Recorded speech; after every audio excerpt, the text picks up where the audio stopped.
Hey, Rachel. All right, let's get started. This is what we're gonna do. As soon as I can find the button and where to... There it is. Found it. Look at me getting better. Part 585. Yep. Part 585. Let's see what this chapter has to say. African contribution to European capitalist development, the pre-colonial period. British trade is a magnificent superstructure of American commerce and naval power on the African foundation. Malachi,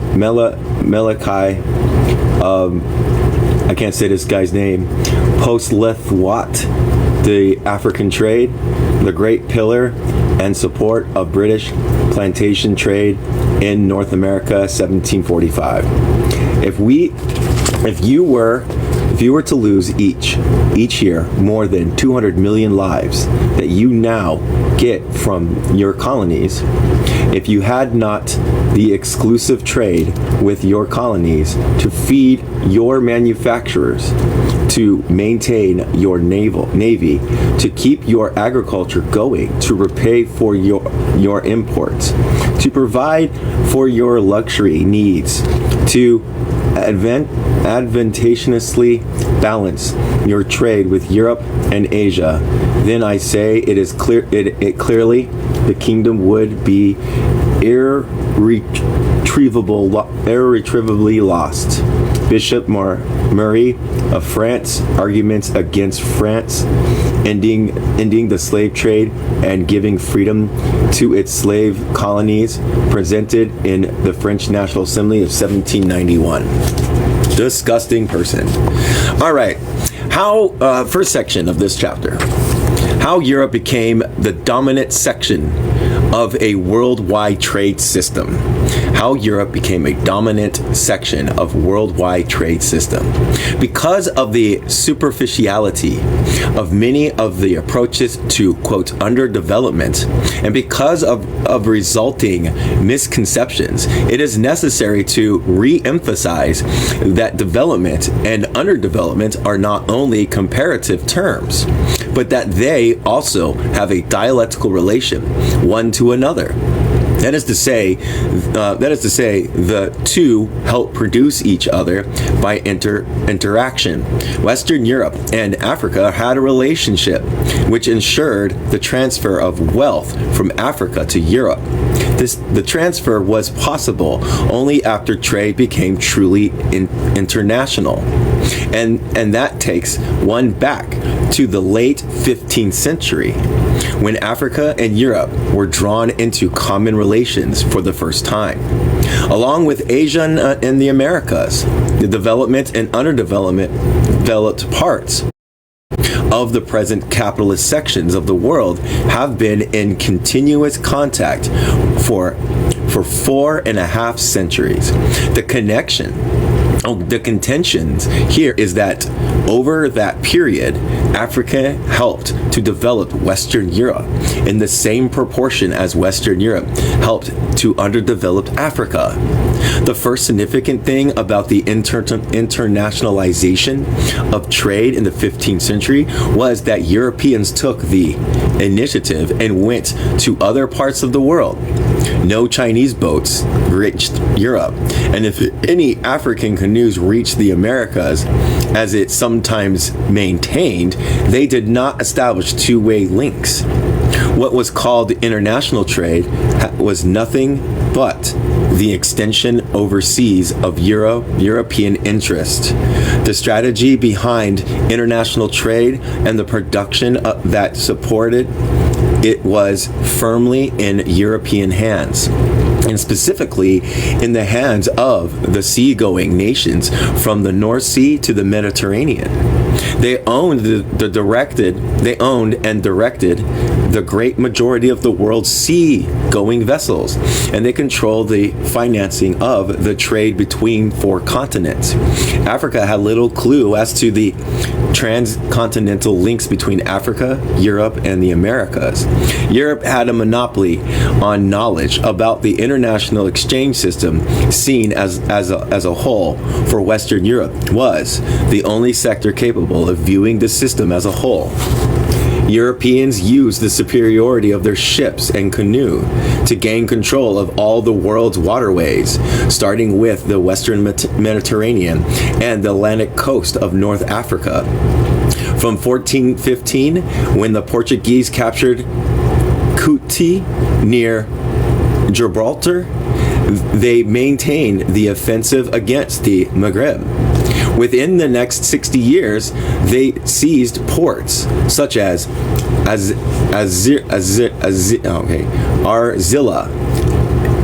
El Caceres, I can't say this, Segura, and Tigre, and fortified them. By the second half of the 15th century, the Portuguese controlled the Atlantic Ocean of Morocco and used its economic and advantages to prepare for further navigation, which eventually carried their ships around the Cape of Flood Hope in 1495. After reaching the Indian Oceans, the Portuguese sought with some success to replace Arabic people as the merchants who tied East Africa and India and the rest of Asia. In the 17th and 18th centuries, the Portuguese carried most of the East African ivory, which was marketed in India, while Indian cloth and heads were sold in East and West Africa by the Portuguese, Dutch, English, and French. The same applied to cowrie shells from the East Indies. Therefore, by control of the sea, Europe took the first steps towards transforming the several parts of Africa and Asia into economic satellites. Hold on a second.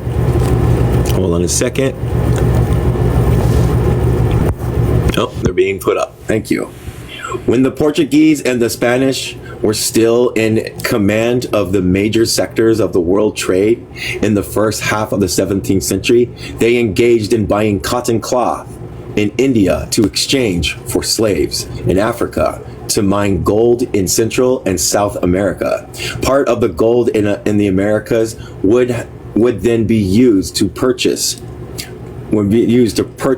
spices and silk from the Far East. The concept of metropole and dependency automatically came into existence when parts of Africa were caught up in the web of international commerce. On the one hand, there were the European countries who decided on the role to be played by the African economy. And on the other hand, Africa formed an extension to the European capitalist market. As far as foreign trade was concerned, Africa was dependent on what Europeans were prepared to buy and sell. Thank you. Europe exported to African goods which were already being produced and used in Europe itself. Dutch linen, Spanish iron, English peter, Portuguese wine, French brandy, Vienton glass heads, German muskets. Europeans were also able to unload on the African continent goods that which had become unsellable in Europe. Thus, items like old sheets, cast-off uniforms, technologically outdated firearms, and lots of odds and ends found guaranteed markets in Africa.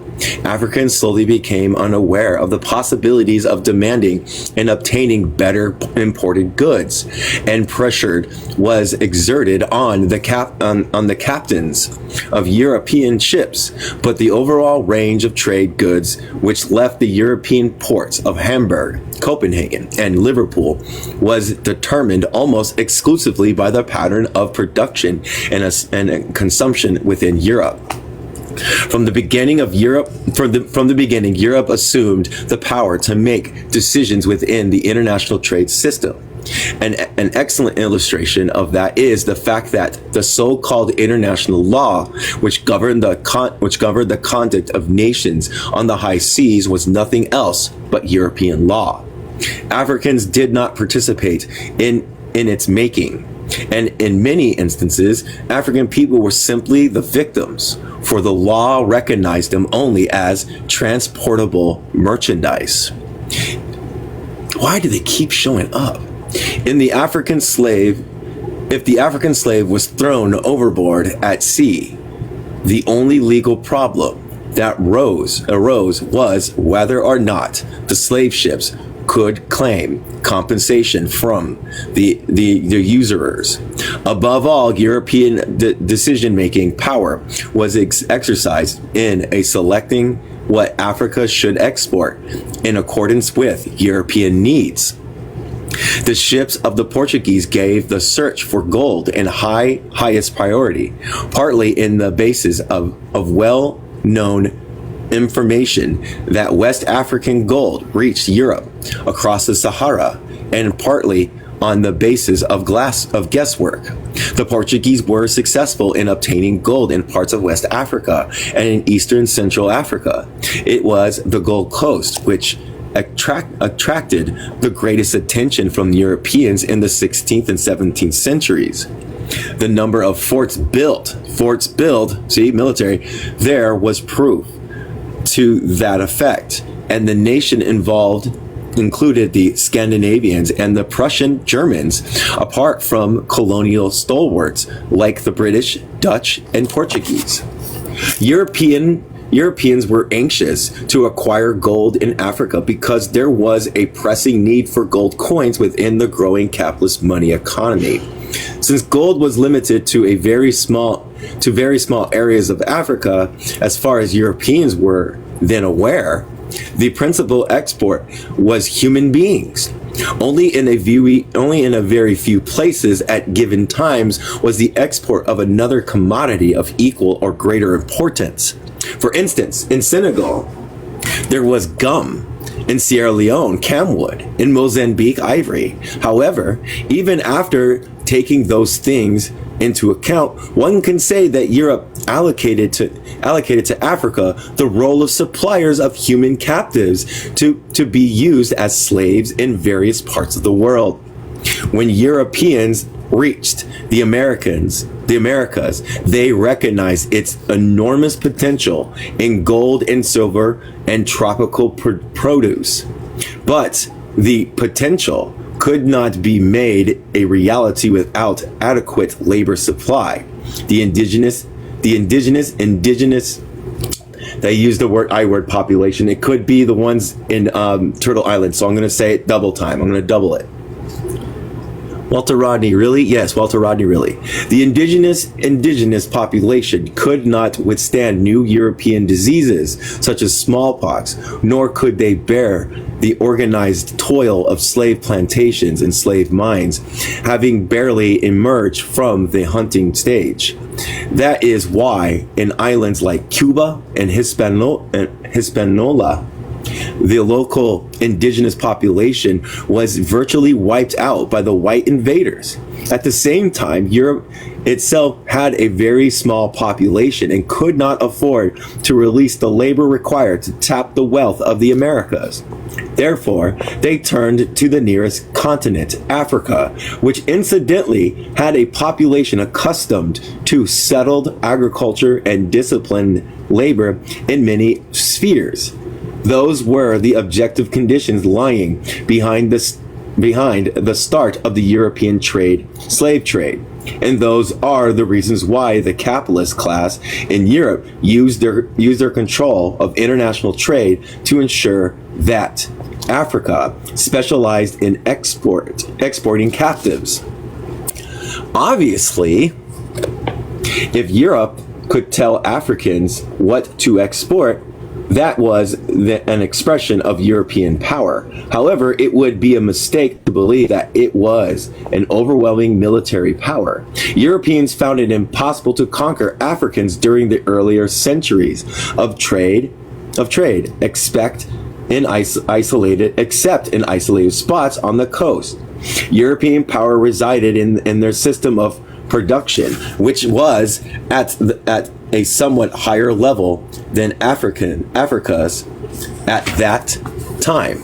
European society was leaving feudalism and was moving towards capitalism. African societies was then entering a phase of comparable to feudalism. The fact that Europe was the first part of the world to move from feudalism towards capitalism gave Europeans a head start over humanity elsewhere in a scientific understanding of the universe. In making the tools and the efficient organization of labor, European technical superiority did not apply to all aspects of production, but the advantage which they possessed in a few key areas proved decisive. For example, African canoes on the Nile River and the Senegal coast were of high standard, but the relevant sphere of operations was the ocean, where Europeans' ships could take command. West Africans had developed metal casting to the fine artistic perfection in many parts of Nigeria. But when it came to the meetings with Europe, beautiful bronze were far less relevant than the crudest cannon. African wooden utensils were sometimes great works of great beauty, but European produced pots and pans that had many practical advantages. Literacy, organizational experience, and the captive to produce on an ever-expanding scale also counted in the European favor. European manufacturers in the earlier years of trade with Africa were often a poor quality, but they were a new varieties and were found attractive. Esteban Montoyo, an African who ran away from the Cuban slave plantation in the 19th century, recalled that his people were enticed into slavery by the color red. He said, this is what he said, "It was the scarlet which did for the Africans. Both the kings and the rest surrendered without a struggle. When the kings saw that the whites were taking out these scarlet handkerchiefs as if they were waving, they told black people, quote, 'Go on, then go and get your scarlet handkerchief,' end quote.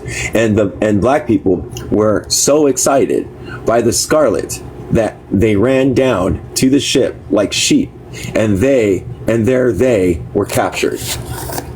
That version by one of the victims of slavery is very poetic. What it means is that some African rulers found European goods sufficiently desirable to hand over captives, which they had taken in warfare. Soon, war began to be fought between one community and another for the sole purpose of getting prisoners for sale to Europeans. And even inside a given community, a ruler might be tempted to exploit his own subjects and capture them for sale. A chain reaction was started by European demand for slaves, and only slaves. But by their offer of consumer goods, this process began being connected with the division within African society.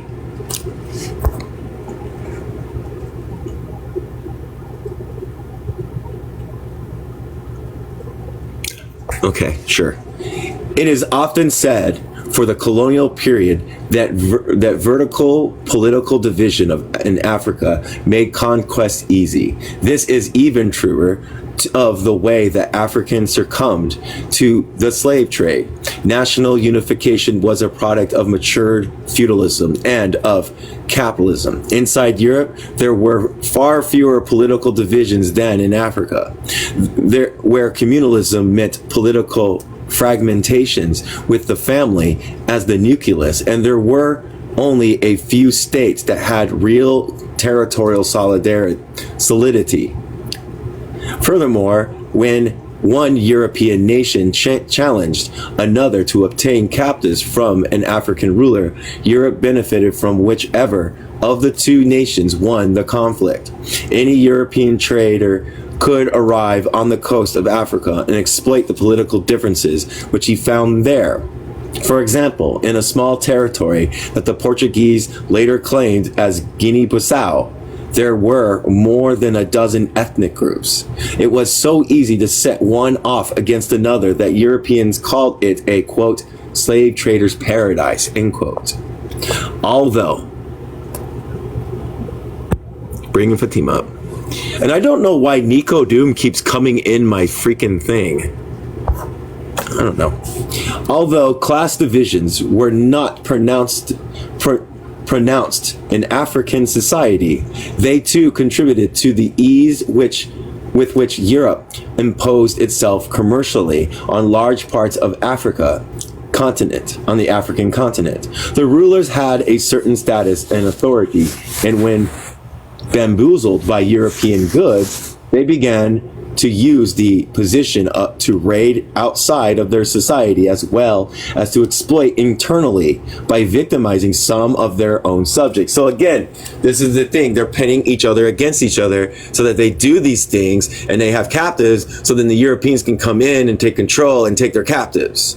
So the Europeans are causing all this division and stuff and all this strife, like they do now in the United States, like for instance the Asian people against black people in their communities, because the white supremacist structure said that Asian people are quote unquote model minorities, which is a racist trope. In the simplest of societies, there were no kings. It proved impossible for Europeans to strike up the alliance, which was necessary to carry on a trade in captives on the coast. In those societies with ruling groups, the association with Europeans was easily established, and afterward, Europe hardened the existing internal class division and created new ones. They created new ones. In effect, peculiar aspects of African society became weakness when Europeans arrived as representatives of a different phase of development. And yet, the subjugation of the African economy through slave trade was a slow process at the outset. And in some instances, African opposition and dissenterist,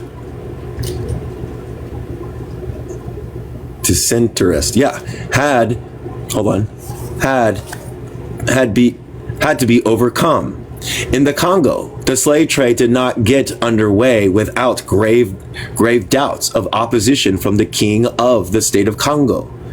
At the beginning of the 16th century, he asked for masons, priests, clerks, physicians, but instead he was overwhelmed by slave ships sent from Portugal, and a vicious trade was opened up by playing off one part of the Congo kingdom against another.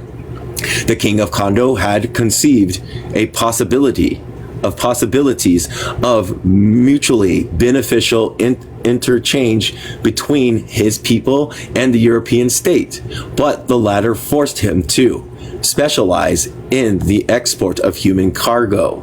It is also interesting to note that while the Oba king of Benin was willing to sell a few female captives, it took a great deal of persuasion and pressure from Europeans to get him to sell male African prisoners of war who would otherwise have been brought into the ranks of the Benin society. One trade in slaves had been started in any given part of Africa. It soon became clear that it was beyond the capacity of any single African state to change the situation. In Angola, the Portuguese employed an unusual number of their own troops and tried to seize political power from Africans. The Angolan state of Mutuba on the river of Kwango was founded around 1830 as a direct reaction against the Portuguese, with Queen, Zinga, it's Nzinga, at its head. Mataba tried to coordinate resistance against the Portuguese in Angola. However, the Portuguese gained the upper hand in 1648, and this left Matabu isolated. Matabo, I'm trying to pronounce it. Sorry, everybody. Could not forever stand aside, so long as it opposed trade with the Portuguese. It was an object of hostility from neighboring African states, which had comprised with Europeans and slave trading. So in 1656, Queen Zinga resumed business with the Portuguese, a major concession to the decision-making role of Europeans with an Angolan economy. Another example of African resistance during the course of slave trade comes from the Banga people in what is now the Republic of Guinea. The Banga lived in small states, and in about 1720, one of the leaders, Tomba by name, aimed at securing an alliance to stop the slave traffic. He was defeated by local European resident traders. I can't say this word, but it's half white, half black, but it's a slur, of other slave trading Africans. It was not difficult to understand why Europeans should have taken immediate steps to see that Tombo and his Bongo followers did not opt out of the role allocated to them by Europe. A parallel which presents itself in the manner in which Europeans got together to wage a quote-unquote opium war against China in the 19th century to ensure that Western capitalists would make profit while the Chinese were turned into dope addicts. Of course, it is only as the last resort that the capitalist metropoles need to use armed force to ensure the pursuit of favorable policies in independent areas. Normally, economic weapons are sufficient. In 1720s, Dahomey opposed European slave traders and was deprived of European imports, some of which had become necessary by that time. Aji Trudeau, Dahomey's greatest king, appreciated that European demands for slaves and the pursuit of slaving in around Dahomey was in conflict with Dahomey's development.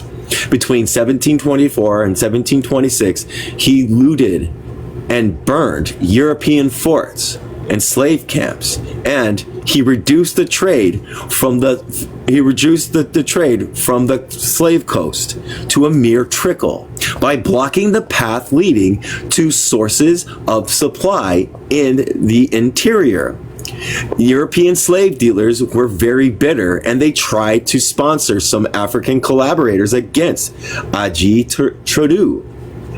They failed to unseat him or to crush the Dahomeyan state. But in turn, Aji failed to persuade them to develop new lines of economic activity, such as local plantation agriculture, and being anxious to require firearms and cowries through the Europeans. He had to agree to the resumption of slave trade in 1730. Damn, that sucks. So it's not without the fight. They fight back. They made it hard for these things to happen. Just like what we were learning in the other book, that indigenous nations in Turtle Island fought tooth and nail and fought back hard. Made it hard for them to do those things. After 1730, Dahomeyan slaving was placed under royal control, and was much more restricted than previously. Yet the failure of this determined effort demonstrated that a single African state at that time could not emancipate itself from European control. The small size of African states and the numerous political divisions made it much easier for Europe to make a decision as to Africa's role in the world production and trade. Many guilty consciences have been created by the slave trade. Europeans now know that they carry on the slave trade, and Africans are aware that the trade would have been impossible if certain Africans did not cooperate with the slave ships. To ease their guilty conscience, Europeans tried to throw the major responsibility for the slave trade on the Africans. One European author of a book on the slave trade, appropriately titled Sin of Our Fathers, explains how many other while people urged him to state explained how many other while people urged him to state that the trade was the responsibility of African chiefs, and that Europeans merely turned up to buy the captives, as though without European demand there would have been captives sitting on the beach by the millions. Issues such as those are not the principal concern of this study, but they can be correctly approached only after understanding that Europe became the center of the worldwide system, and that it was European capitalism which set slavery and the Atlantic slave trade in motion. The trade in human beings from Africa was the responsibility to external factors. At first, the labor was needed in Portugal, Spain, and in Atlantic islands such as Sao Tome, Cape Verde, and the Canaries. Then came the period when the Greater Antilles and the Spanish American mainland needed replacements for the indigenous who were victims of G-side, and then the demands of Caribbean and mainland plantation societies had to be met. The records show direct connections between levels of exports from Africa to European demands for slave labor in some part of the American plantation economy. When the Dutch took Pernambuco in Brazil in 1634, the director of the Dutch West India Company immediately informed their agents on the Gold Coast that they were to take the necessary steps to pursue the trade of slaves on the adjacent coast east of the Volta, thus creating for that area the infamous name of the, quote, slave coast, end quote. When the British West India Islands took to growing sugar cane, Gambia was one of the first places to respond. Examples of this kind of external control can be cited right up to the end of the tirade, and this embraces Eastern Africa also, since European markets in the Indian Ocean islands became important in the 18th and 19th centuries, and since demand is placed like Brazil caused Mozambicans to be shipped around the Cape of Good Hope. Who else is in the box? Oh, thank you for all the gifts. Appreciate it. Bring another person up. Africans' contribution to the economy. Assalamu alaikum. Beliefs in earlier capitalist Europe. So I want everybody to make it known that all these people fought tooth and nail to not have their people be captives. And Europeans took advantage of their conflicts to make them and draw sharper conflicts to create more captives. Wild. The kinds of benefits which Europe derived from its control of world commerce are fairly well known, although it is curious that the recognition of Africa's major contribution to European development is usually made in works devoted specifically to that subject, while European scholars of Europe often treat the European economy as if it were entirely independent. European economists of the 19th century certainly had no illusions about the interconnections between the national economies of the world at large. J.S. Mills, as a spokesman for British capitalism, said that as far as England was concerned, quote, the trade of the African Indians is hardly to be considered as an external trade, but more resembles the traffic between town and country, end quote.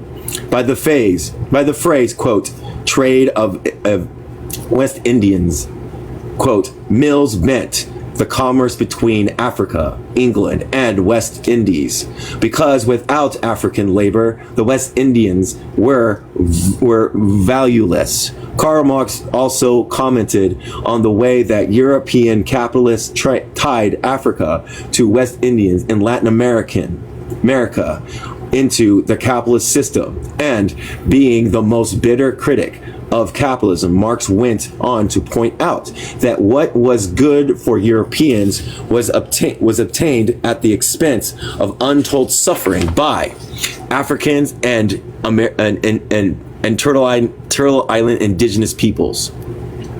Marx noted that, quote, the discovery of gold and silver in the Americas and the extirpation, enslavement of entombments in mines of the Aboriginal population, the return of Africa into a commercial warren for the hunting of black people skins, signalize a rousy dawn of the era of capitalist production. Some attempts have been made to quantify the actual monetary profits made by Europeans from engaging in the slave trade. The actual dimensions are not easy to fix, but the profits were fabulous. John Hawkins made 3 trips to West Africa in 1560s and stole Africans whom he sold to the Spanish in America. On returning to England after the first trip, his profit was so handsome that Queen Elizabeth I became interested in direct participation in his next venture, and she provided for that purpose a ship named the Jesus. Hawkins left with Jesus to steal some more Africans and to return to England with such dividends that Queen Elizabeth made him a knight. Hawkins chose as his coat of arms the representation of an African in chain. Oh my God. Of course, there were inevitable voyages that failed, slave ships that were lost at sea. Sometimes trade in Africa did well, while at other times it was the profit in the Americas that was really substantial. When all the ups and downs are ironed out, the level of profit had to be enough to justify continuing participation in that particular form of trade for centuries. A few bourgeoisie scholars have tried to suggest that the trade in slaves did not have worthwhile monetary returns. They would have us believe that the same entrepreneurs whom they praise in other contexts as the heroes of capitalist development were so unintelligent that with regard to slavery and slave trade that for centuries they absorbed themselves in non-profit ventures. This kind of argument is worth noting more as an example of the distortion of which white bourgeoisie scholars is capable than as something required serious considerations. Besides, quite apart from capital accumulation, Europe's trade with Africa gave numerous stimuli to Europe's growth. Central and South American gold and silver mined by Africans played a crucial role in meeting the needs for coin in expanding a capitalist money economy in Western Europe. While African gold helped the Portuguese to finance further navigation around the Cape of Good Hope and into Asia from the 15th century on. African gold was also the main source of the mintage and Dutch gold coins in the 17th century, helping Amsterdam to become a financial capital of Europe in that period. And further, it is no coincidence that when the English struck a new coin in 1663, they called it the guinea, quote unquote. Ew. The Encyclopedia Britannica explains that the guinea was, quote, a gold coin at one time current in the United Kingdom. It was first coined in 1663 in a reign of Charles II from gold imports from Guinea coast of West Africa by a company of merchant trading under charter from the British Crown, hence the name. Throughout the 17th century and 18th century, and for most of the 19th century, the exploitation of Africa and African labor continued to be a source of accumulation of capital to the reinvested in Western Europe. The African contribution to Europe capitalist growth extended over such vital sectors of shipping, insurance, and the information of companies, capitalist agriculture, technology, and manufacturing of machinery. The effects are so wide range that many are seldom brought to the notice of the reading public. For instance, the French Saint Malo fishing industry was revived by the opening up of markets in French slave plantation, while the Portuguese in Europe depended heavily on dyes like indigo, camwood, Brazil wood, and oh my gosh, cochineal brought from Africa and the Americas. Gum from Africa also played a part in the textile industry, which is acknowledged as having been one of the most powerful engines of the growth within European economy. Then there was the export of ivory from Africa, enriching many merchants in London's Mincing Lane, and providing the raw material for industries in England, France, Germany, Switzerland, and North America, producing items ranged from knife handles to piano keys. Africa's being drawn into the orbit of Western European, speeding up the latter technological development. For example, the evolution of European shipbuilding from the 16th century to the 19th century was a logical consequence of their monopoly of sea commerce in that period. During that time, the North Africans were bottled up in the Mediterranean, and although it was from them that Europeans initially borrowed a great deal of nautical instrumentations, the North Africans made no further worthwhile advances. Where the original Europeans' advantage was not sufficient to assume supremacy, they deliberately undermined other people's efforts. I don't know if this is from India. It says the I word, but just in case, I'm going to say indigenous. The indigenous navy, for instance, suffered from the rigid enforcement of the English navigation laws. Yet the expenses involved in building new and better European ship were met from the profits of overseas trades with India and Africa. The Dutch were pioneers in improving upon the caravels which took the Spanish and the Portuguese out across the Atlantic. The successive Dutch trading companies operating in Asia, Africa, and America were ones responsible for experimentations. By the 18th century, the British were using Dutch know-how as a basis for surpassing the Dutch themselves, and the Atlantic was their laboratory. It used to be said that the slave trade was a training ground for British seamen. It is probably more sufficient to note that the Atlantic trade was the stimulator of consistent advances in naval technology.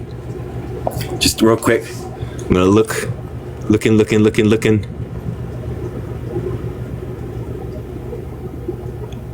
Just looking to make sure. But I can barely read. Okay, thanks. The most spectacular feature in Europe, which was connected with African trade, was the rise of seaport towns, notably Bristol, Liverpool, Nantes, Bordeaux, and Sevilla.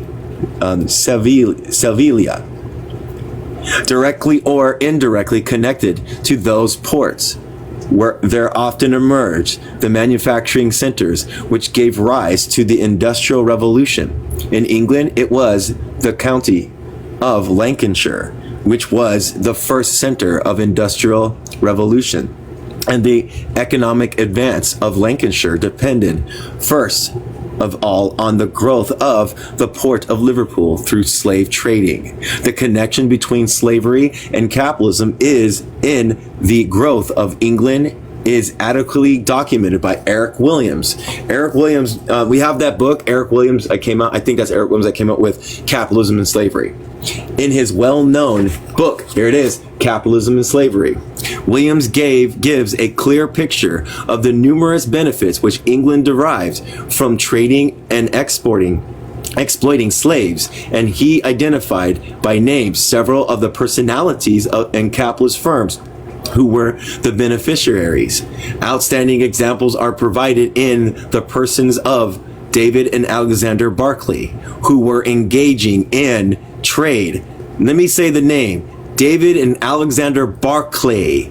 Barclay is a bank, one of the major banks in at least in the UK, who engaged in slave trade in 1756 and who later used the loot to set the Barclays Bank. There was a similar progression in the case of Lloyd's. Lloyd's is another bank.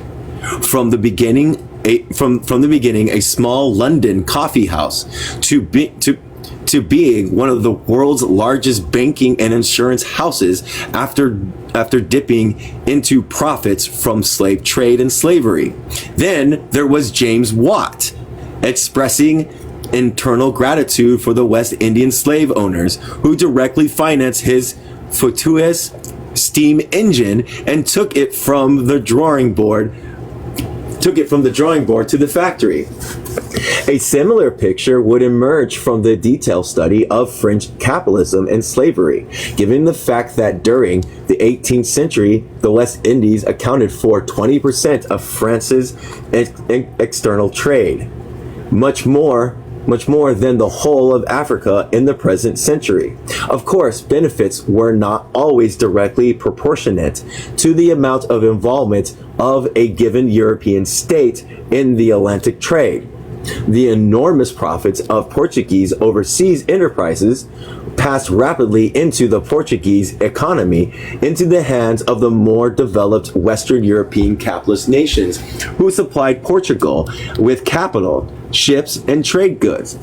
Germany was included in this category, along with England, Holland, and France.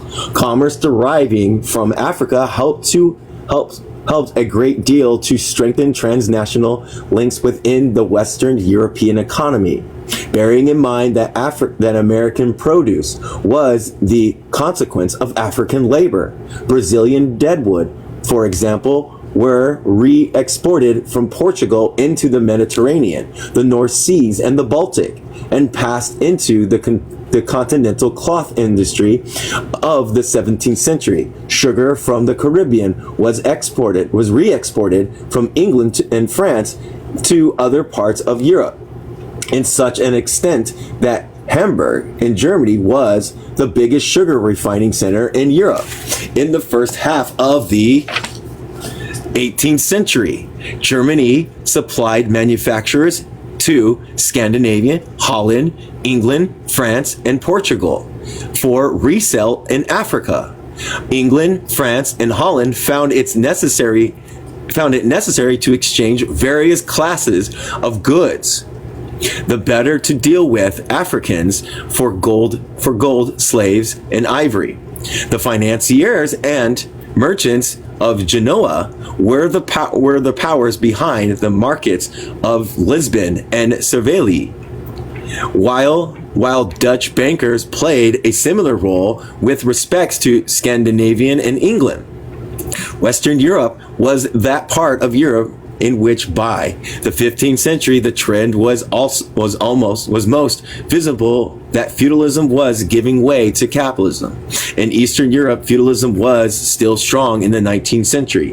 The peasants were being driven off the land in England. The agriculture was becoming technologically more advanced, producing food and fibers to support the larger population and to provide a more effective basis for the wooden and linen industries in particular. The technological base of industry, as well as its social and economic organization, is being transformed. African trade speeding up several aspects, including the integration of Western Europe as noted above. This is all at the cost of pillaging and stealing from African nations and also other nations, other continents and other peoples. That is why the African connection contributed not merely to economic growth, which relates to quantitative dimensions, but also to real development in the sense of increased capacity for further growth and independency. So yeah, this is all on the backs of enslaved people, of pillaging and taking. And speaking of the European slave trade, mentions must be made of the United States, not only because its dominant population was European, but also because Europe transferred its capitalist institutions from more completely to North America than to any other part of the globe and established a powerful form of capitalism. After eliminating the indigenous inhabitants and exploiting the labor of millions of Africans, like other parts of the New World, the American colonies of the British Crown were used as means of accumulating primary capital for the export to Europe. But the northern colonies also had direct access to benefits from slavery in the American South and in the British and French West Indies. As in Europe, the profits made from slavery and slave trade were firstly to commercial ports and industrial areas, which meant mainly the North Sea, the northeastern seaboard district known as New England, and the state of New York. The Pan-Africanist W.E.B. Du Bois, in the study of American slave trade, quoted a report of 1862 as follows, and here he is. The number of persons engaged in the slave trade and the amount of capital embarked in it exceed our powers of calculation. The city of New York has been until of late 1862 the principal port of the world for the infamous commerce, although the cities of Portland and Boston are only second to her in that distribution. American economy developed up to the mid-19th century rested squarely on foreign commerce, in which slavery was a pivot. In the 1830s, slave-grown cotton accounted for about half the value of all exports from the United States of America. Furthermore, in the case of the American colonies of the 18th century, it can again be observed that Africa contributed to the variety of ways. One thing led to another. For instance, in New England, trade with Africa, Europe, and West Indies in slaves and slave-grown products supplied cargoes for their merchant marine, stimulated the growth of their shipbuilding industry, built up their towns and their cities, and enabled them to utilize their forest fisheries and soil more effectively. Finally, it was the carrying trade between the West Indian slave colonies and Europe, which lay behind the emancipation of the American colonies from British rule. And it was no accident that the struggle for American independence started in leading New England town of Boston. In the 19th century, the connection with Africa continued to play an indirect role in political growth. In American political growth. In the first place, profits from the slave activities went into the coffers of the political parties, and even more important, the African stimulation of black labor played a vital role in the extending European control over the present territory of the United States, notably in the South, but including also the quote unquote Wild West, where black cowboys were active. Hold on a second. Who is in the box? I'll wait. All right. Slavery is useful for earlier accumulation of capital, but it is too rigid for industrial development. Slaves had not been given crude, non-breakable tools which held back the capitalist development of agriculture and industry. That explains the fact that the northern portion of the United States gained far more industrial benefits from slavery than the South, which actually had slave institutions on its soil. And ultimately, the stage was reached during the American Civil War, when the northern capitalists fought to end slavery within the boundaries of the United States, so that the country as a whole could advance to the higher level of capitalism. In effect, one can say that within the United States, the slave relations in the South had, by the second half of the 19th century, came into conflict with a further expansion of the productive base inside the United States as a whole. And a violent clash ensued before the capitalist revolution of legally free labor became generalized. Europe maintained slavery in places that were physically remote from European society, and therefore, inside Europe itself, capitalist relations were elaborated without being adversely affected by slavery in the Americas. However, even in Europe, there came a moment when the leading capitalist states found that the trade in slaves and the use of slave labor in the Americas was no longer in the interest of their further development. Britain made this decision early in the 19th century to be followed later by France. Since capitalism, like any other mode of production, it is a tool system which involves the ideological aspects, and it is also necessary to focus on the effects of the ties with Africa on the development of ideas within the superstructure of European capitalist society. In that sphere, the most striking features is undoubtedly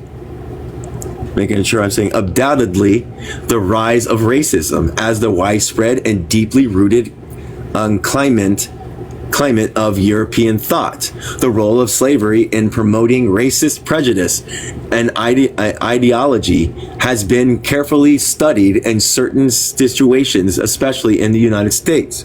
The simple fact is that no people can enslave another for centuries without coming out with a notion of superiority, and when the color and other physical traits of these people were quite different, it was inevitable that the prejudice should take a racist form. Within Africa itself, the same can be said for the situation of Cape Providence in South Africa, where white men have been establishing military and social superiority over non-whites since 1650.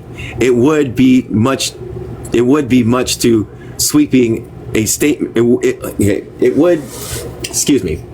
would be much too sweeping a statement to say that all radical and color prejudice in Europe derived from the enslavement of Africans and the exploitation of non-white peoples in the earlier centuries of the international trade.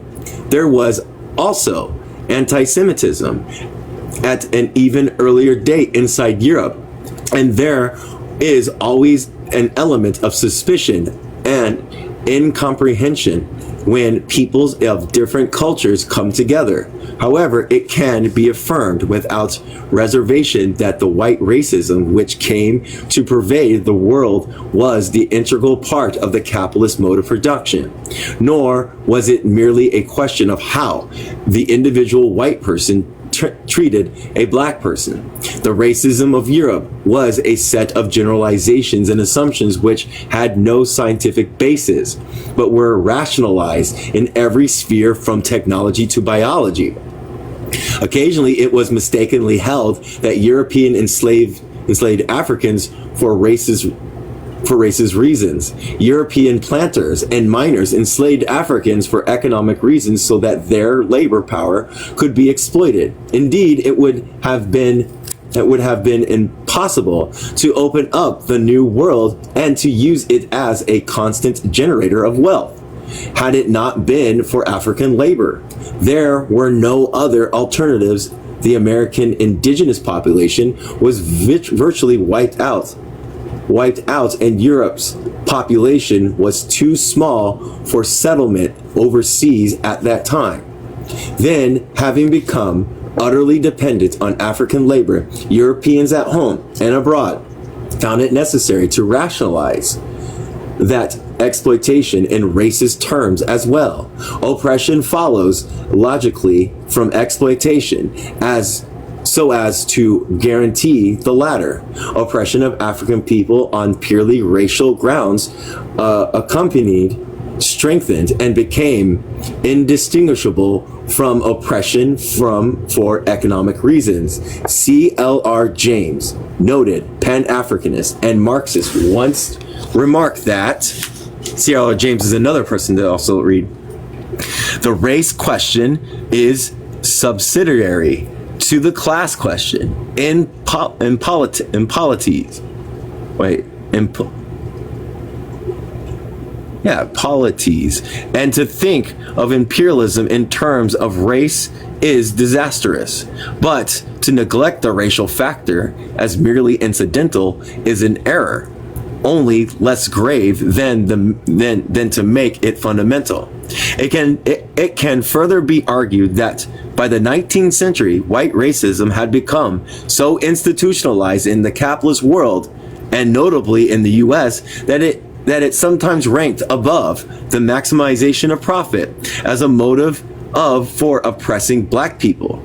In the short run, European racism seemed to have done Europeans no harm, and they used those erroneous ideas to justify their further domination of non-European peoples in the colonial epoch.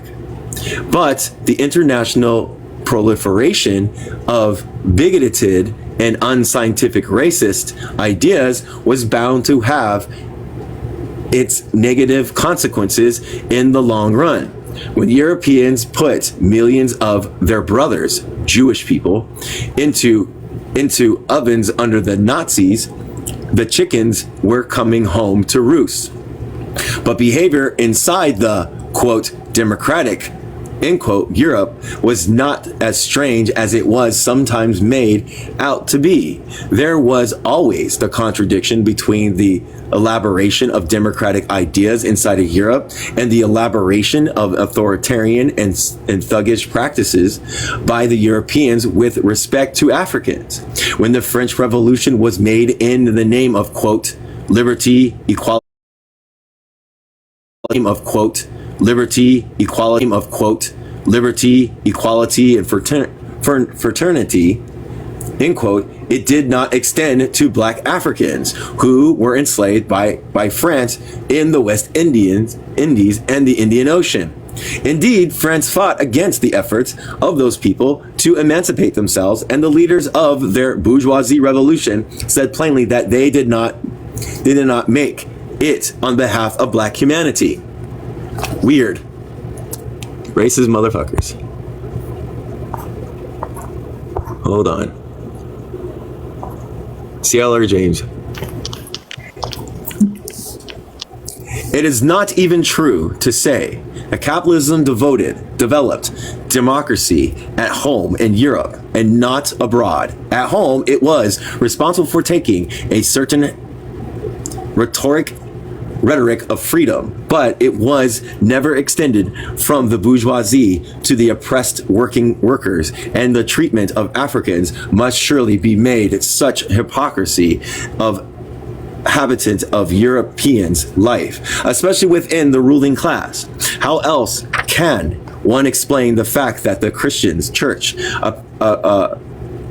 appreciate fully in the maintenance of slavery and still talk about having souls, saving souls? The hypocrisy reached its highest levels inside the United States. The first martyr in the American National War of Liberation against the British colonialists in the 18th century was the African descendant, Cyprus Antucks. Attucks. I don't know how to say it.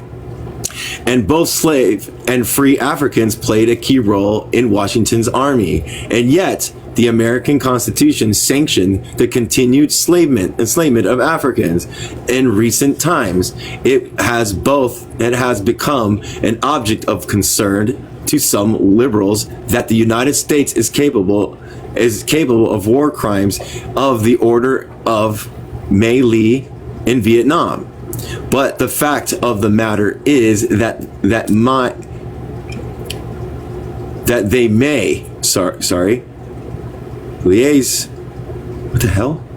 But the fact of the matter is that the May lies began with the enslavement of Africans and American indigenous people. Racism, violence, and brutality were the concomitants of the capitalist system when it extended itself abroad to the early centuries of the international trade. All right, start on chapter 4. Let's see here. Oh my gosh, I'm gonna have to find a stopping point. Wait, maybe I can get to there. All right. And I agree with that critique, Two-Spirit. Not wiped out. I agree to that critique. Just want to let you know if you're still here. I do agree with that critique. I saw it.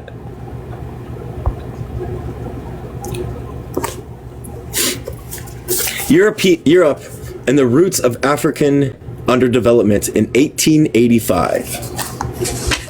Here's a quote by, I think it's Amid Sekou Touré. Yeah.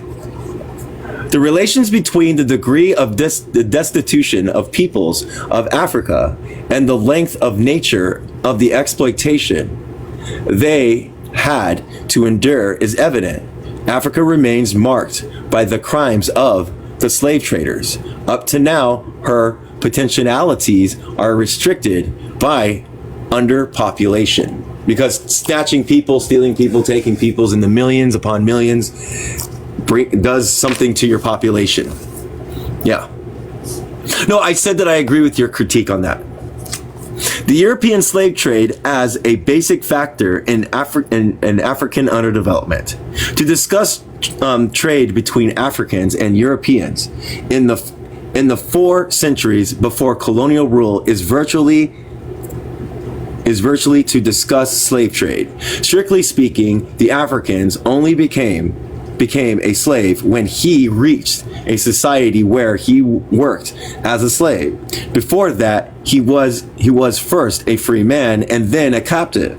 Nevertheless, it is acceptable to speak of the trade in slaves when referring to the shipment of captives from Africa to various other parts of the world where they were to live and work as the property of Europeans.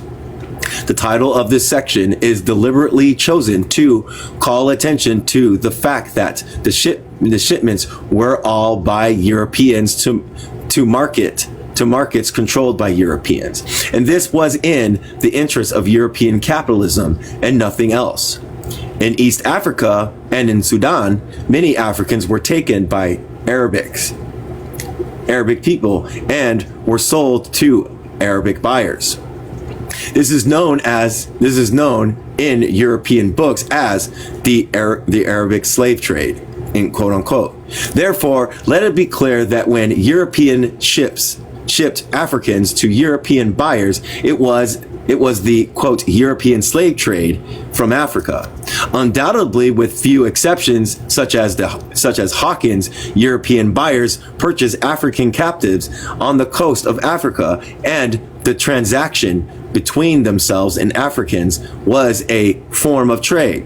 It is also true that very often the captives was sold and resold as he made his way from the interior to the port of embarkation. And that too was a form of trade. However, on the whole, the process by which captives were obtained on African soil was not trade at all. It was through warfare, trickery, banditry, and kidnapping. When one tries to measure the effect of European slave trading on the African continent, it is essential to realize that one is measuring the effect of social violence rather than trade of any nominal sense of the word. Many things remain uncertain about the slave trade and its consequence of Africa, but the general picture of destructiveness is clear, and that destructiveness can be shown to be the logical consequence of the manner of recruitment of captives in Africa. One of the uncertainties concerns the basic question of how many Africans were imported. This has long been an object of speculation, with the estimates ranging from a few million to over 100 million to 100 million. The recent study has suggested a figure of about 10 million Africans landed alive in the Americas, the Atlantic Islands, and Europe. Because of its low figure, it is already being used by European scholars who are apologists for the capitalist system and its long record of brutality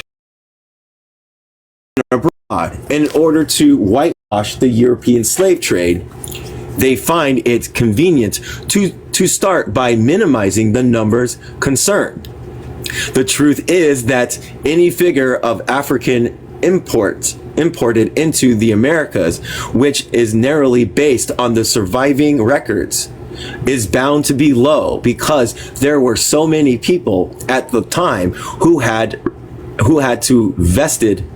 a vested interest in smuggling slaves and withholding data. Nevertheless, if the lower figure of 10 million was accepted as a basis for evaluating the impact of slaving on Africa as a whole, the conclusion that could legitimately be drawn would confound those who attempt to make light of the experience of the grape of Africans from 1944 to 1870. I said 1444 to 1870. On any basic figure of Africans landed alive in the Americas, one would have to make several extensions, starting with a calculation to cover mortality of transshipment.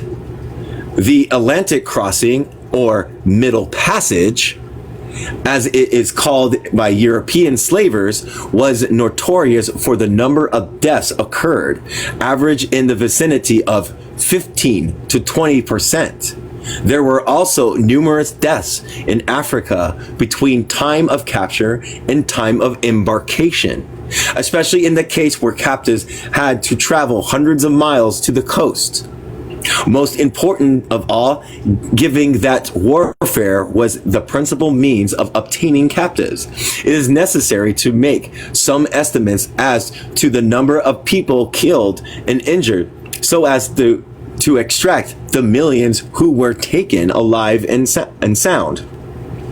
The resultant figure would be many times the millions landed alive outside of Africa, and it is that figure which represents the number of Africans directly removed from the population of labor force of Africa because of the establishment of slave production by Europeans. The massive loss of the African labor force was made more critical because it was composed of an able-bodied young man and young women. Slave buyers preferred their victims between the ages of 15 and 35, preferably in the earlier 20s, the sex ratio being about 2 men to 1 woman.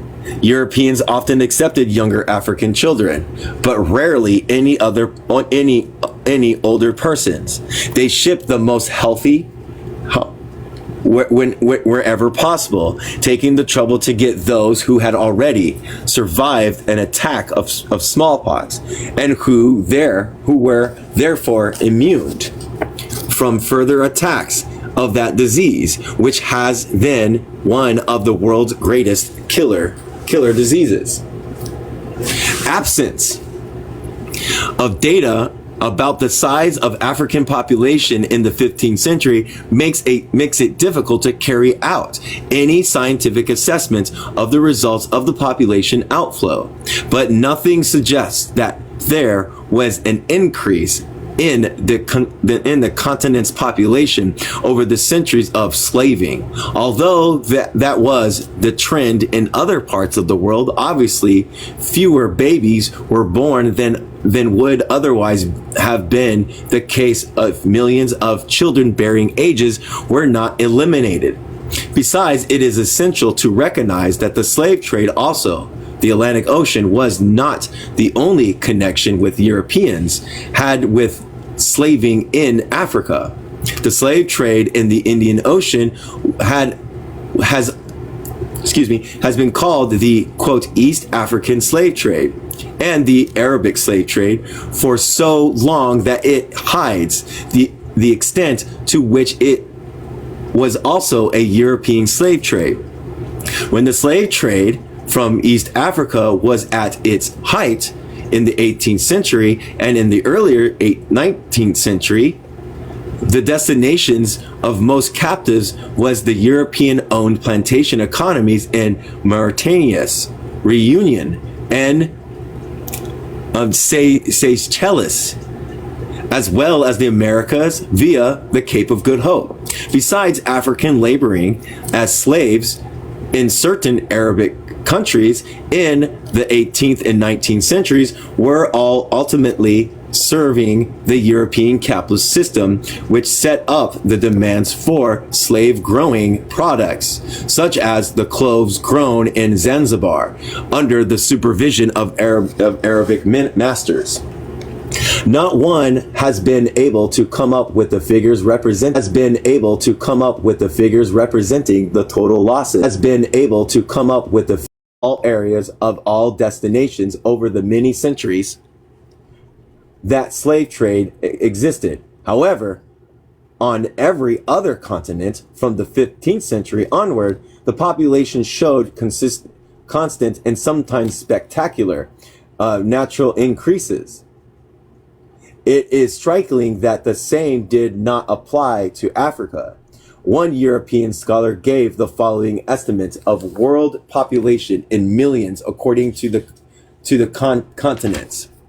There we go, in the millions. Africa, 100 million in 1650. Wait. Let me make sure. Let me read theirs. European scholars gave the following estimates of world population in millions according to continents. Africa. So from Africa, it looks like in Africa, 1650 to 1750, 1850 to 1900, all at 100 million. Europe, 103 million, 144 million, 274 million, 23 million. Asia, 257 million, 437 million, 665 million, 56 million, 875 million. I keep doing it, but 57 million. So yeah. Looks like it kind of stagnated and stayed the same for the whole time, you know? None of the above figures is really precise, but they do not indicate the consensus among researchers on the population that the huge African continent has an abnormal record of stagnation in this respect. And there is no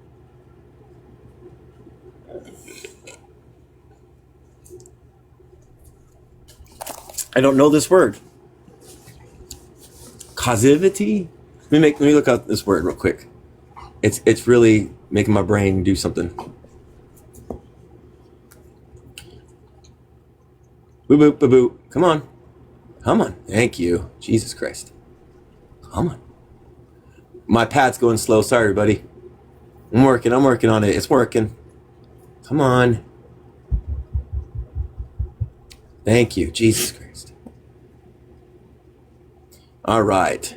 CAUSAT.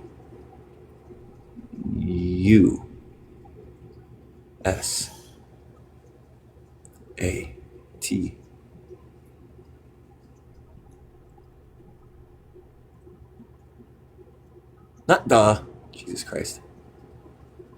It's going so slow for me, everybody. I'm so sorry.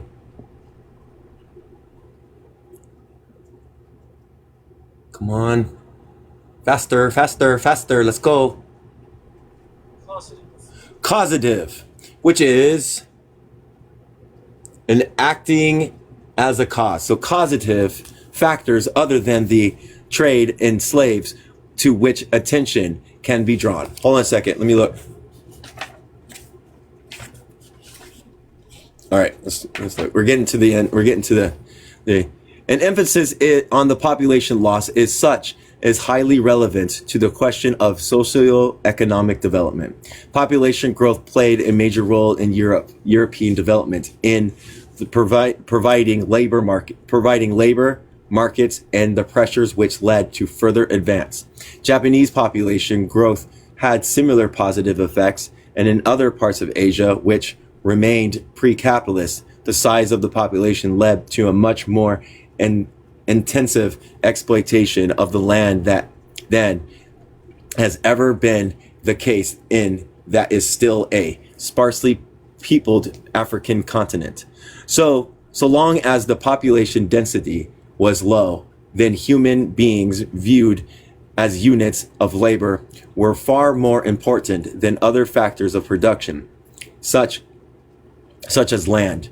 From one end to the continent to the other, it is easy to find examples showing that African people were conscious that population was, in their circumstances, the most important factor of production. Among the Bimba, for instance, number of subjects were held to be more important than land. Among the Shambhala and the Tanzanian, the same feeling was expressed in the saying, quote, a king is people, end quote. Among the Baltana and the Guinea-Bissau, the family strength is presented by the number of hands there are to cultivate the land. Certainly, many African rulers acquiesced in the European slave trade for what they considered to be reason of self-interest, but on no scale the rationality could the outflow of the population be measured as being anything but disastrous for African society. Let me see here. All right, I'm going to find a stopping point soon.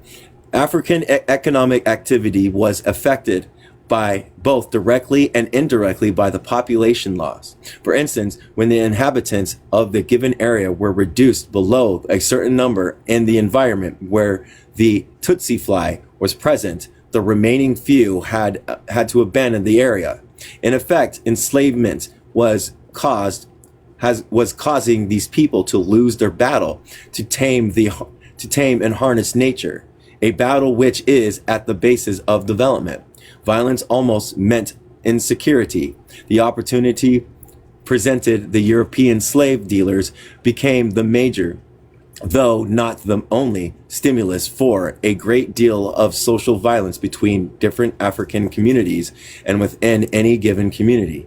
It took the form more of raiding and kidnapping than the regular warfare, and that fact increased the element of fear and uncertainty.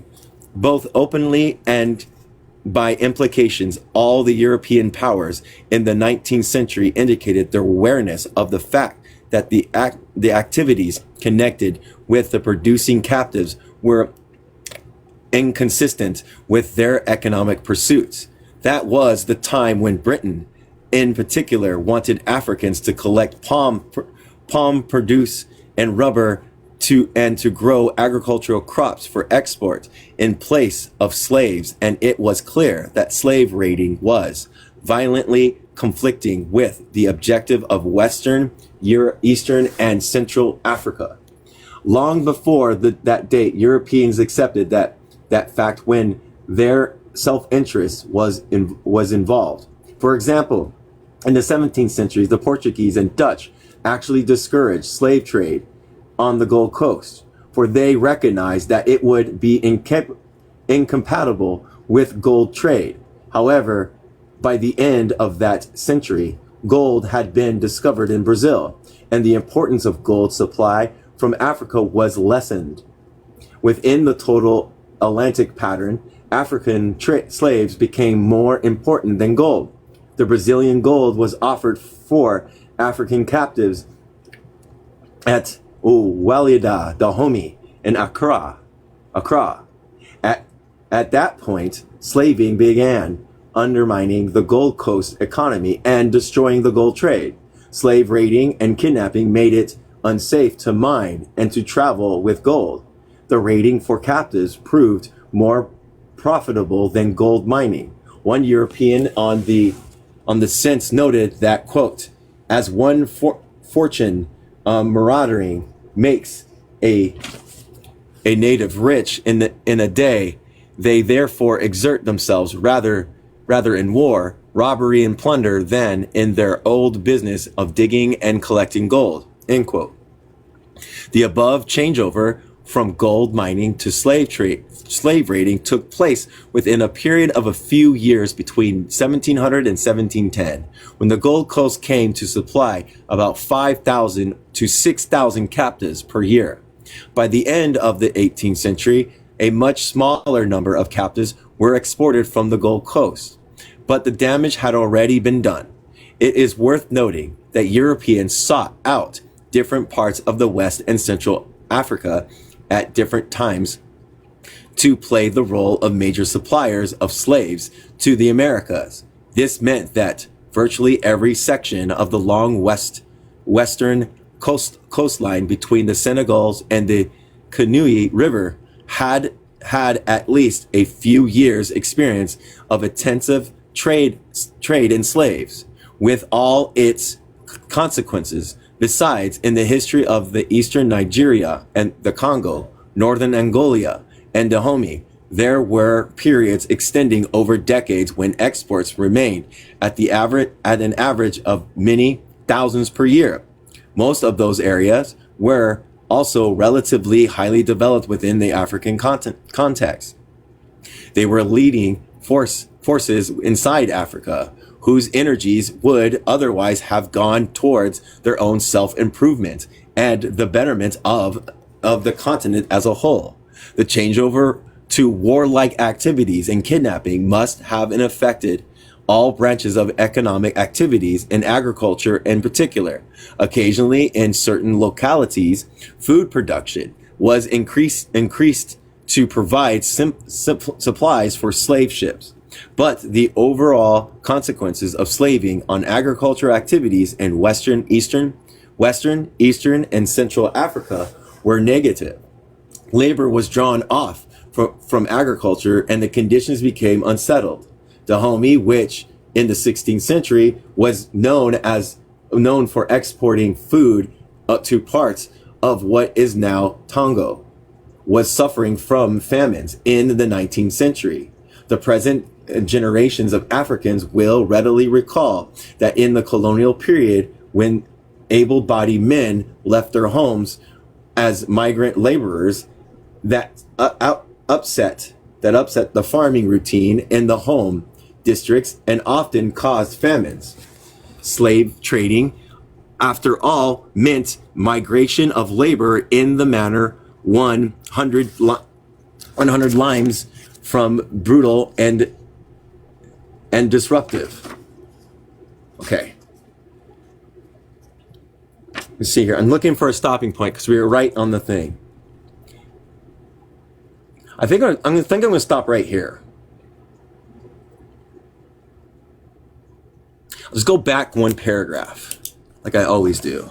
So I don't want to go into the time, because there's another good book reading that everybody should go to too. Especially if you are a non-binary trans person.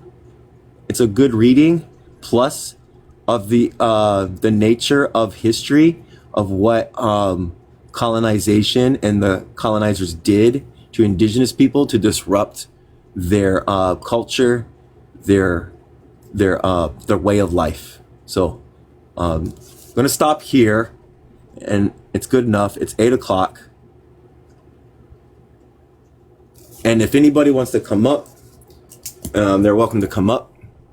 What page? 113.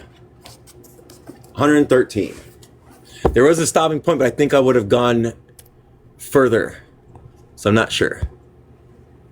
Oh. What up? Did you say the page number while I was coming up? I think so. Yeah, page number 113. All right. So speaking about what we read today was a lot about, it doesn't estimate the total number of deaths during the Middle Passage. And we know that was a very high number. They said like 15%, but like it changed the migration pattern of the sharks. I mean, it was a lot. Well, they said anywhere from 10 million to 100 million. And he was driving the point that before embarkation, the captives had to travel in long distances in some points, and some of them probably died along the way. You know what I mean? And then they also talked about like what you just said too. And they also talked about the people that stole captives and didn't like have like, you know, paperwork. You know what I mean? So I would say that you're like, they're right. I would say it is beyond that measure. You know what I mean? Mm-hmm. Also, people say that people don't use the word West Indies anymore. We say Caribbean. It's an outdated term.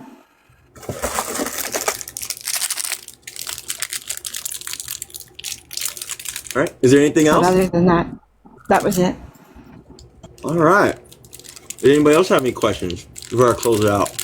That way I can be on time.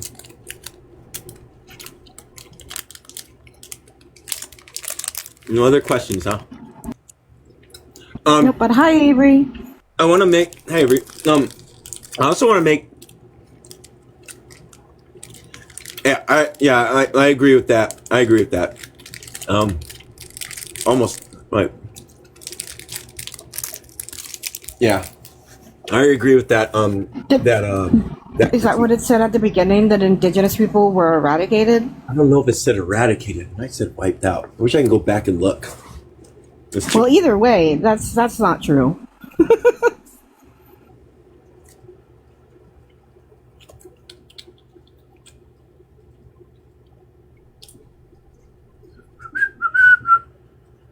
Was I in chapter 3?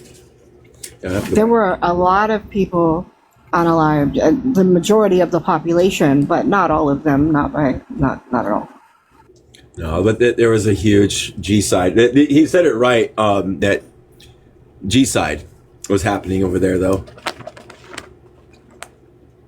So he's right about that part. That G side was happening. But all right. No other questions or anything like that. It kind of. I just wanted to point out to that one person that was in here earlier saying, well, they never talk about what goes on with the slave trade from the, I forgot the word they use, but the other slave trade that also was based because of what the Europeans wanted, but is it the Arabian slave trade or something like that? Arabic slave trade, but it was still a slave trade. But it wasn't. Yes. It was still a slave trade of black people, though. Right, and it was done because Europe wanted it done. Yeah. But they said it wasn't even brought up, and it's like, well, it was right there. It was brought up. It was brought up multiple times, you know. And then the other thing too is that they started understanding that if they were able to plunder Africa even worse and better, they have to stop taking captives now. You know what I mean? But it didn't go without saying that there were people that still stole and pillaged and took from them. You know what I mean? So that doesn't take away from that at all.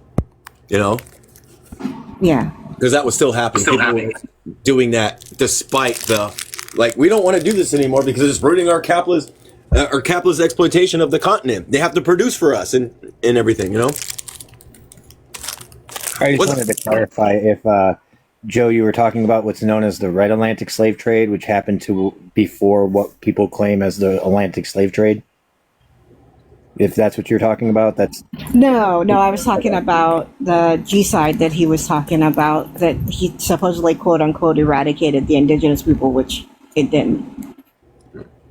Okay, I was just saying because there was what was known as the Red Atlantic Slave Trade, which happened prior to the Transatlantic Slave Trade, that most people know about, because the Red Atlantic Slave Trade is where millions of indigenous people were transported from Turtle Island area to West Africa, and the other one was Spain, and used for mining. Yep. I heard y'all didn't make very enslaved people. Y'all fought back too much. We were also, I think Joe was bringing up the Arabic slave trade, too, yes. with inside that, and that was still a slave route of Africans still. You know what I mean? But yeah, that's another thing we should put. Isn't there a book in the indigenous section that talks about that trade? The Atlantic slave trade? Yes. I might have to do that in Mohawk Warrior Society and the Wall of Peace, because I think that needs to be put into the forefront too. Would you be okay with that instead? Yeah, that's perfectly fine with me. Sweet. Because I think I'd rather do that, so that way people can know that happened, you know? So if you're okay with that. I'm perfectly fine with that. Okay, cool. We'll do that. Because I think it's called I forgot what it's called, the book. It might actually be titled, if I remember correctly, I think it might actually be titled The Red Atlantic Slave Trade, but I'll double check. Yeah. And I'll do that one instead. So that way people can understand that part too, you know? And we should probably call it the Indigenous Atlantic Slave Trade. What should we call it, Two-Spirit? No, I mean, that would make more sense, but I'm just going by what the book was titling it. I don't disagree. Well, no, you can say whatever you want, but us as white people should probably call it the Indigenous Atlantic. But then, don't you feel weird saying Red Nation sometimes? No. But as a white person, I kind of like second guess myself for saying the Red Nation. So that's just me like questioning a little bit. That's all. All right. Would you say? Mm-hmm. Would you say this? Hold on. How would you say this? NWN? NDN? That's a D. Oh, shit. Don't do that to me, you fucker. Why would you do that? Dude. Because that's actually, it's the name of an actual movement for indigenous people. That's how we say it too. It's God just damn. the way you spell it. Because like people got on, like there's some indigenous folks that got on to me about the indigenous something, I forgot. AIM? Yes, AIM, American Indian Movement, or also known as the American Indigenous Movement.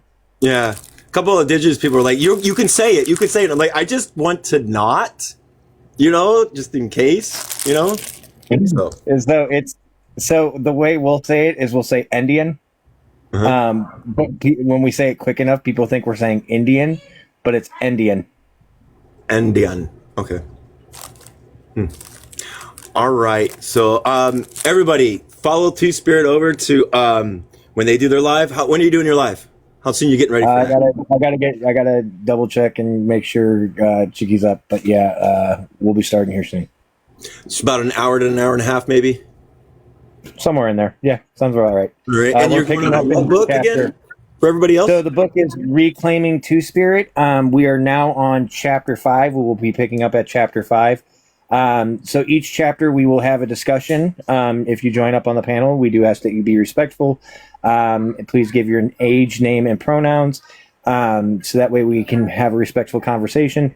It's basically understanding the oppression of two-spirit individuals and the understanding of what two-spirit is. Right now, we will move into chapter 5. Chapter 5 is titled Strange. So I will give a preference to understand that this does not sugarcoat the history of what indigenous people had to go through and the terms and words that we had to deal with. So with that being said, I will preference that this chapter specifically may be a little ableist.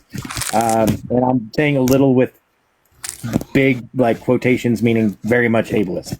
So just know that ahead of time. But the next section is the indigenous perspective, right? We're going over the colonizers' perspective. Right now, yeah, chapter 1 through 5 is the colonizers' perspective of what they thought about the indigenous people. And then moving into chapter 6, which we will also be covering tonight, and going forward, is going to be the indigenous perspective back. So, Yep. And it's good because we're doing indigenous stuff on Mondays, usually Mondays on Two Spirits and Chicken Strips Live. And I'm doing like Walter Rodney's book, and I'm going to be doing one more Walter Rodney's book. Then I'll be moving into indigenous readings, and then flipping back to I'll probably be reading from Vietnamese book. So yeah, there's a lot of places to go in here, What we will be doing is every time your live ends, we'll be trying to pull up our live. Right now, we're doing Reclaiming Two Spirit until we finish the book, and then we will probably do a couple days of lives where we're doing just education on different topics, and then we will pick another book on the following Monday, and then start again on another book until we finish it, and then we'll do a couple days of advocacy and education, and then back to another book. So right now it is Reclaiming Two Spirit, which we will go until it is completed. We are again on chapter 5 tonight, and we usually get about 4 chapters in before we finish. So. And the other thing too is if they're not live, I try to go live. My lives really don't do too well. So, but I try to go live. If they're not going live, to give space for that too. When you guys take a break, I kind of figure that I will do my book reading and go live when you guys take a break, because I know you guys go on date nights and stuff. So yeah, so everybody, that's the best thing that we do, is that we kind of rotate. Is the best way I would put it, is we're rotating days. So more or less, once communist is done, we go live. The only times is if we have things planned, and then communist usually just takes over on those lives. We try not to back each other, so that way we can transfer one group of people to the next one, and the learning continues if you have the time and space to do so.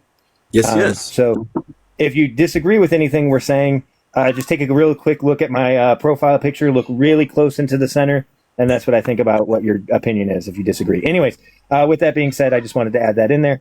And Communist, I'm going to let you go for the night. I'm going to go get Chicky up. All right. I wish you all well. What do you want to say, Joe, before I close out? Love y'all. Love y'all. All right.